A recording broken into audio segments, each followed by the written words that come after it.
Hi folks, this is Mark by Mark A. Foster, Ph.D. for the Maoist Third Worldist Network. You might have noticed that I've again modified the name of the network. The original name was the Marxist Third Worldist Network, then the Third Worldist Network, and now the Maoist Third Worldist Network. I changed the name again because I think that Maoism Third Worldism makes the most sense. The tendency is generally referred to by that term. The tendency is most often known on the internet by that term. The other terms can also be found, I know because I've seen them, but not as commonly. So that, at least for now, unless one of you has a better idea, I'm still waiting for feedback, and you can leave that feedback at the bottom of this video. I will keep it by that name, the Maoist Third Worldist Network.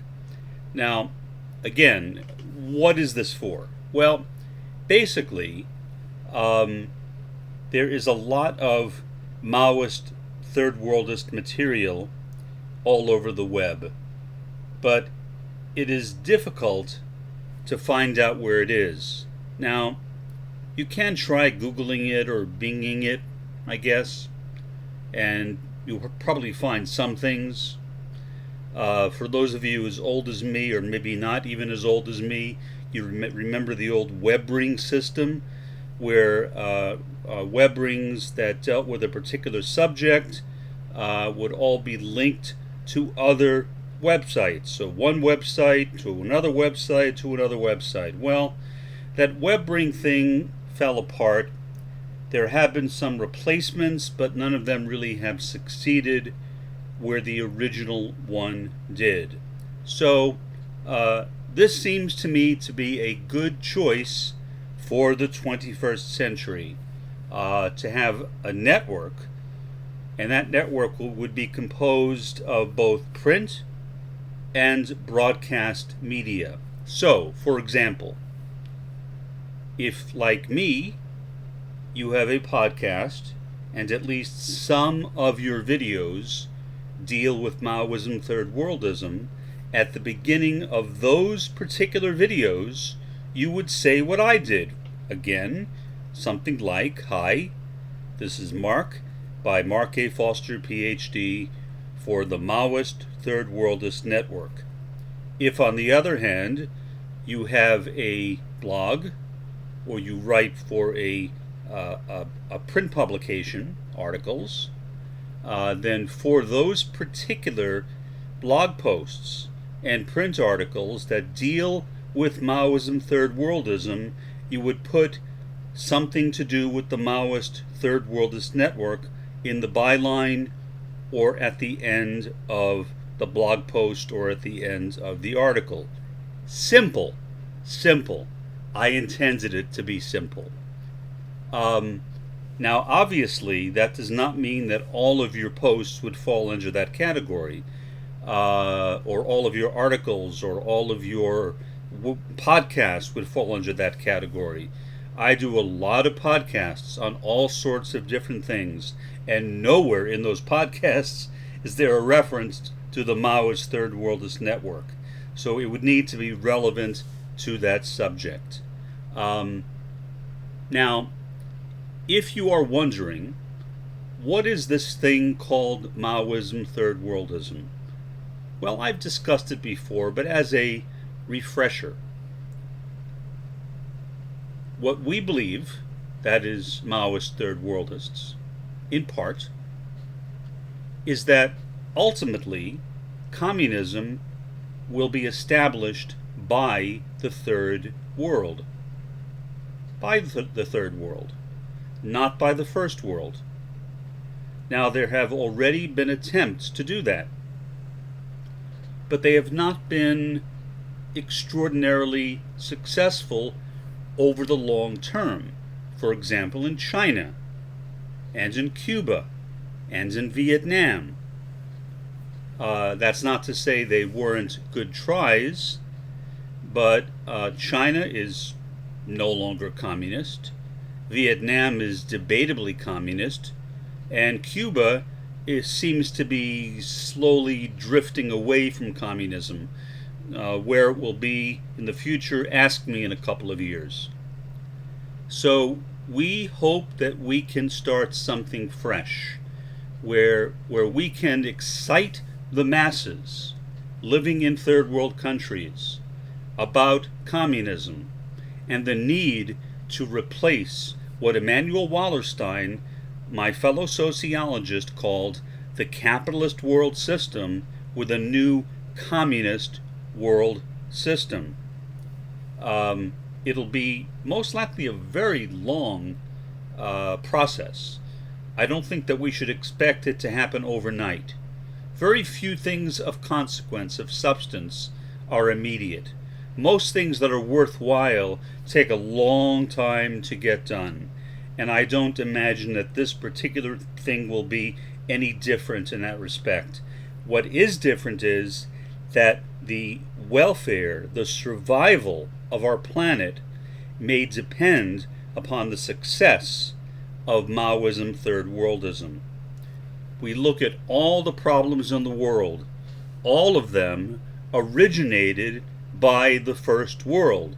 Climate change, nuclear war. The United States so far is the only country to have used a nuclear bomb, and now the United States has the gall to be upset that places like Iran are in the process of developing them, or maybe in the process of developing them. We don't really know. How dare we feel that way when we are the ones who started it? And yet we do.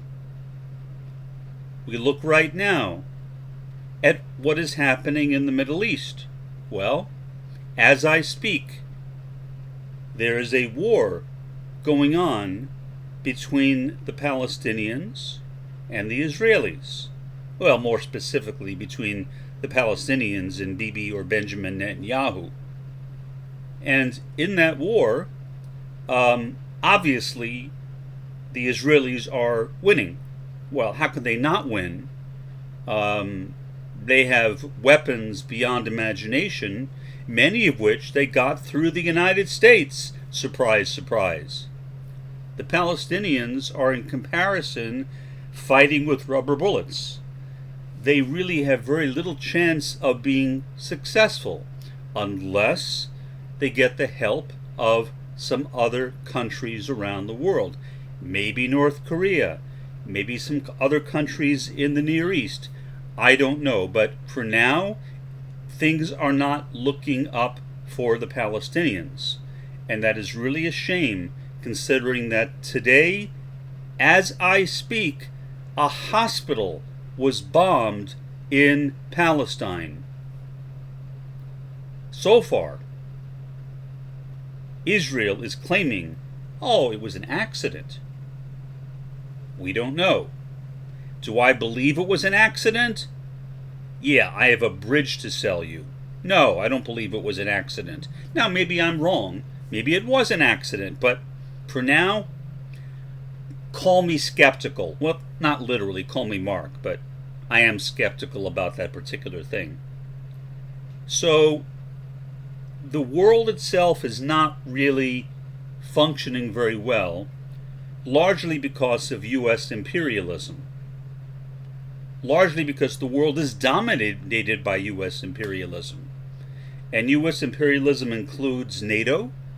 U.S. imperialism includes Israel. U.S. imperialism dominates the world. Russian imperialism, by contrast, is relatively insignificant. People complain about the Russian war on Ukraine. But who provoked Russia to wage a war on Ukraine? It was the United States and NATO, by breaking its promise not to incorporate former Warsaw Pact countries into NATO. The catch: It was not written. There was no signed contract. It was simply a handshake agreement. That was the mistake of Russia. And so Russia, frustrated that its closest ally, Ukraine, was gradually being taken over by the United States and by NATO, ultimately decided that it was going to bomb Ukraine. Now, bombing a country is not good. No one wants to see anybody suffering, but look at who is doing the bombing now. It is Israel. And who is supporting Israel? The West, with maybe some reservations, maybe to look good, maybe to avoid being accused of committing war crimes or being a partner in those war crimes. So, Third World Maoism looks at the world. It looks at imperialism in particular. And it says that the greatest contradiction in modern capitalism is imperialism. So again, if you are interested in this network, the Maoist Third Worldist Network, then please leave a comment below this video on YouTube. Say you're interested. You don't need my permission. I don't want to run this thing. I do not want to be the boss. I don't want to be the boss. I'm a retired guy. I retired so I don't have to tell my students what to do anymore. And you are not my students, thank goodness. So I don't care about bossing people around. Do your own thing, as the late Fritz Perls said. Now, I don't like Fritz Perls. Well, that's beside the point.